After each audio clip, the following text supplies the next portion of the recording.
बिस्मिल्लाहिर्रहमानिर्रहीम। अस्सलामु अलैकुम वरहमतुल्लाहि वबरकातुहू।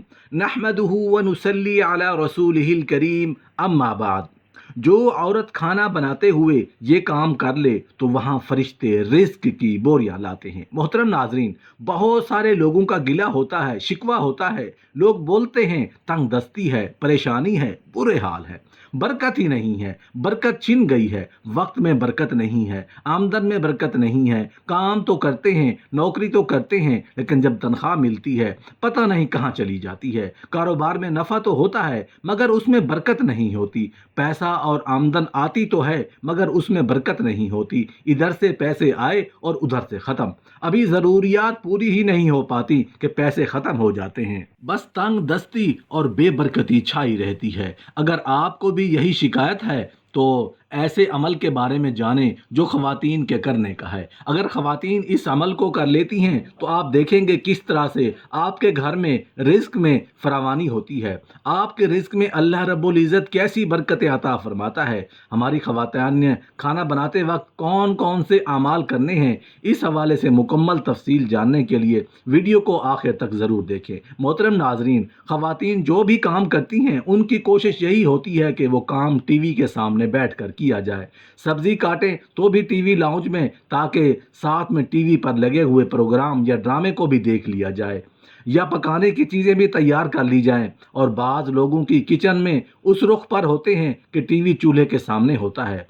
अब आप खुद ही सोच लें कि जिस खाने पर अल्लाह का नाम लेने की बजाय नाच गाने के सामने तैयार किया जाए उसमें क्या बरकत होगी। उस बारे में हम ख़वातीन को वो कलिमात भी बताएंगे जो उन्होंने खाना बनाने ते वक्त पढ़ने हैं, ताकि आपके घर में रिज़्क़ की फरावानी हो। मुफस्सिर कुरान हाफिज़ इब्न कसीर लिखते हैं कि हज़रत उस्मान बिन अफ़्फ़ान रज़ियल्लाहु अन्हु ने रसूलुल्लाह सल्लल्लाहु अलैहि वसल्लम से बिस्मिल्लाहिर्रहमानिर्रहीम की निस्बत सवाल किया तो आपने फरमाया ये अल्लाह ताला का नाम है। अल्लाह ताला इस इसमें आज़म में और इसमें इस कदर नज़दीकी है जैसे आँख की स्याही और सफ़ेदी में नज़दीकी है।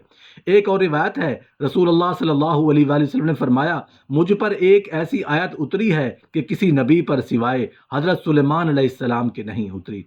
वो आयत बिस्मिल्लाहिर्रहमानिर्रहीम है। हज़रत जाबिर बिन अब्दुल्लाह रज़ियल्लाहु अन्हु से रिवायत है कि जब बिस्मिल्लाहिर्रहमानिर्रहीम नाज़िल हुई तो बादल मशरिक़ की तरफ हवाएं साकिन हो गईं, समंदर ठहर गए, जानवरों ने सुनने के लिए कान लगा लिए और शैतान पर आसमान से अंगारे की मार पड़ी। परवरदिगार आलम ने अपने जलाल की कसम खाकर फरमाया जिस चीज़ पर इसको पढ़ा जाएगा उसमें ज़रूर बरकत होगी। इसीलिए हमारी तमाम बहनों और ख़वातीन से गुजारिश है कि जब भी खाना बनाना शुरू करें तो आगाज़ बिस्मिल्लाह के साथ करें। जो बर्तन उठाएं बिस्मिल्लाह पढ़कर उठाएं, जो सब्ज़ी काटें बिस्मिल्लाह पढ़कर काटें, आटा गूंदें या निकालें तो बिस्मिल्लाह पढ़कर निकालें, चूल्हे पर बर्तन रखते हुए बिस्मिल्लाह पढ़ें, चम्मच हिलाते वक्त बिस्मिल्लाह पढ़ें, हांडी में जो भी चीज़ शामिल करनी हो बिस्मिल्लाह पढ़कर शामिल करें। हर काम बिस्मिल्लाह पढ़ने के साथ आपने ये कोशिश करनी है कि हर वक्त बावजू रहे, और ख़ास तौर पर खाना बनाते वक्त तो आप हर सूरत बावजू रहें। बावजू रहने के बहुत से फ़ज़ाइल हैं। उन फ़ज़ाइल में ये भी है कि बावजू रहने से आपके घर में बरकत और रिज़्क़ का नज़ूल होगा। और उस तरह जब खाना तैयार कर लें तो अल्लाह जल्ल शानहू का नाम या रज़्ज़ा को 11 बार पढ़कर खाने पर दम कर दें। और एक बात और, दरूद पाक की कसरत करती रहा करें। मोहतरम नाजरीन, ख़वातीन अगर घरों में बजाय टीवी के सामने ये काम करने के उन आमाल का एहतमाम कर लेती हैं तो आप खुद देखेंगी कि आपके घर में रिज़्क़ की फरावानी और वुसअत होती है और आपके घर में बरकत आती है। अगर ये वीडियो ख़वातीन देख रही हैं तो ठीक, वरना जो मर्द हजरात इस वीडियो को देख रहे हैं वो अपने ख़वातीन को इस अमल के बारे में ज़रूर बताएं। अब आपको मज़ीद बिस्मिल्लाह के फ़ज़ाइल बताते हैं। हज़रत अब्दुल्ला बिन मसऊद रज़ियल्लाहु अन्हु फरमाते हैं कि जो शख्स जहन्नुम के 19 दारोगों से बचना चाहे तो वो बिस्मिल्लाहिर्रहमानिर्रहीम पढ़े। उसके भी 19 हरूफ हैं, हर हर्फ अजाब के फरिश्ते से बचाएगा। हज़रत अनस बिन मालिक रज़ियल्लाहु अन्हु से मरवी है कि रसूलुल्लाह सल्लल्लाहु अलैहि वसल्लम ने फरमाया जिसने ज़मीन से ऐसा कागज़ जिस पर बिस्मिल्लाह तारीर थी अल्लाह के नाम की ताज़ीम करते हुए उस डर से उठा लिया कि कहीं पामाल ना हो जाए तो अल्लाह ताला के यहाँ उसका नाम सिद्दीकीन की फहरिस्त में लिख दिया जाता है। रिवायात में ये भी आता है कि 3 मरतबा शैतान इस तरह चीख चीख कर रोया کہ ایسے کبھی نہیں رویا۔ ایک مرتبہ اس وقت جب اسے مردود بنا کر عالم ملائکہ سے خارج کر دیا گیا، دوسرے سرور کائنات صلی اللہ علیہ وآلہ وسلم کی ولادت کے موقع پر، اور تیسرے اس وقت جب سورہ فاتحہ نازل کی گئی جس میں بسم اللہ الرحمن الرحیم موجود ہے۔ سارم بن الجیان رضی اللہ عنہ حضرت علی رضی اللہ عنہ سے روایت کرتے ہیں کہ جب بسم اللہ الرحمن الرحیم کا نزول ہوا تو رسول اللہ صلی اللہ علیہ وآلہ وسلم نے فرمایا، جب تک میری امت اس کی تلاوت کرتی رہے گی تو عذاب سے محفوظ رہے گی۔ آپ صلی اللہ علیہ وآلہ وسلم نے فرمایا، قیامت کے دن بھی میری امت بسم اللہ الرحمن الرحیم کہتی ہوئی آگے بڑھے گی اور میزان میں اس کی نیکیاں وزنی ہو جائیں گی۔ دوسری امتوں کے افتخار پر انبیاء کرام کہیں گے کہ امت محمدیہ کے کلام کا آغاز اللہ کے 3 ایسے ناموں پر اللہ رحمان رحیم سے ہے کہ اگر ان کے ترازو کے ایک پلڑے میں رکھ دیا جائے اور تمام مخلوق کے گناہ پلڑے میں رکھ دیے جائیں گے تو اس امت کی نیکیاں ہی بھاری ہوں گی۔ رسول اللہ صلی اللہ علیہ وآلہ وسلم کا ارشاد ہے کہ اللہ تعالیٰ نے اس آیت کریمہ کو ہر مرض کی شفا پر دوا کا مددگار، ہر فقیر کے لیے فقر سے چھٹکارا، آتش دوزخ سے دوری، زمین میں دھنسنے سے امان، صورت مسخ ہونے اور سختی سے محفوظ رہنے کا ذریعہ بنایا ہے۔ ویڈیو کے آخر میں بسم اللہ کی برکات سے جڑا ہوا ایک واقعہ ملاحظہ فرمائیں۔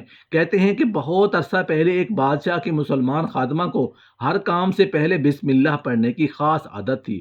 جو بھی جیسا بھی کام ہوتا وہ پہلے بسم اللہ پڑھتی پھر کام شروع کرتی۔ کیونکہ بادشاہ مسلمان نہیں تھا اس لیے اس کی عادت سے بہت چڑھتا تھا۔ اس نے کئی بار خادمہ کو ٹوکا لیکن خادمہ کا کہنا تھا کہ بسم اللہ میں بہت طاقت ہے، اس سے میرا کام بہت آسان ہو جاتا ہے۔ آخرکار ایک دن تنگ آ کر بادشاہ نے اسے آزمانے کا سوچا اور 2 سنہرے قیمتی موتی دے کر انہیں صندوق میں حفاظت سے رکھنے کی تلقین کی۔ خادمہ نے حسب عادت بسم اللہ پڑھ کر وہ موتی صندوق میں رکھ دیے۔ اگلے دن بادشاہ نے اپنے خاص خادموں کو حکم دیا کہ وہ موتی صندوق سے نکال کر سمندر میں پھینک آؤ۔ چنانچہ انہوں نے ایسا کیا اور خادمہ کو کانوں کان خبر نہ ہوئی۔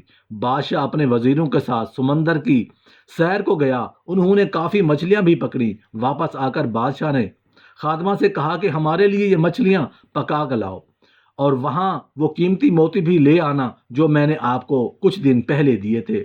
کچھ دیر بعد خادمہ تھال میں پکی ہوئی مچھلیاں اور رومال وہ قیمتی موتی لے آئی۔ یہ دیکھ کر بادشاہ کی حیرت کی انتہا نہ رہی۔ اس سے صبر نہ ہو سکا اور آخرکار اس نے خادمہ سے پوچھ ہی لیا کہ یہ موتی تمہارے پاس کہاں سے آئے؟ خادمہ کہنے لگی، میں نے بسم اللہ پڑھ کر ایک مچھلی کاٹی تو اس کے پیٹ سے ایک موتی نکل آیا، پھر میں نے دوسری مچھلی بسم اللہ پڑھی تو اس کے پیٹ سے بھی دوسرا موتی نکل آیا، یہ دونوں موتی آپ کے سامنے ہیں۔ خادمہ نے کہا، بس مجھے اپنے رب کے ذکر پر پورا یقین تھا۔ خادمہ کی بات سن کر بادشاہ نے اسے ڈھیروں انعامات سے نوازا اور پھر اسے کبھی بسم اللہ الرحمن الرحیم کہنے پر کبھی نہیں ٹوکا۔ بسم اللہ کے متعلق سے یاد رکھیے، اتنے فضائل ہیں کہ قرآن کی بعض آیتوں کے فضائل میں سے آدھے فضائل تو اسی کے ہم دیکھ سکتے ہیں۔ چونکہ قرآن کی ہر آیت کی فضیلت، ہر جملہ، ہر لفظ کی فضیلت تو نہیں ملتی، لیکن جو ملتی ہے اس میں سے بسم اللہ کی بہت زیادہ فضیلت ملتی ہے۔ نبی اکرم صلی اللہ علیہ وآلہ وسلم نے بسم اللہ کے تعلق سے بیان کیا، شیطان ابن آدم کی شرمگاہ نہیں دیکھ سکتا۔ آئیے حدیث کے الفاظ سنیے۔ جامع ترمذی کی روایت ہے، بسم اللہ کہنے سے شیطان ابن آدم کی شرمگاہ نہیں دیکھ سکتا۔ حدیث کے الفاظ اس طرح سے ہیں، حضرت علی رضی اللہ عنہ فرماتے ہیں کہ رسول اللہ صلی اللہ علیہ وآلہ وسلم نے فرمایا، بسم اللہ کہنے اور پڑھنے سے شیطان اور ابن آدم کی شرمگاہ کے بیچ میں بسم اللہ کا پردہ بن جاتا ہے، اور شیطان ایسے وقتوں میں جب انسان کپڑے اتارتا ہے اس کو توڑتا ہے، اس کو ستاتا ہے، اس کو تکلیف دینے کی پوری کوشش کرتا ہے۔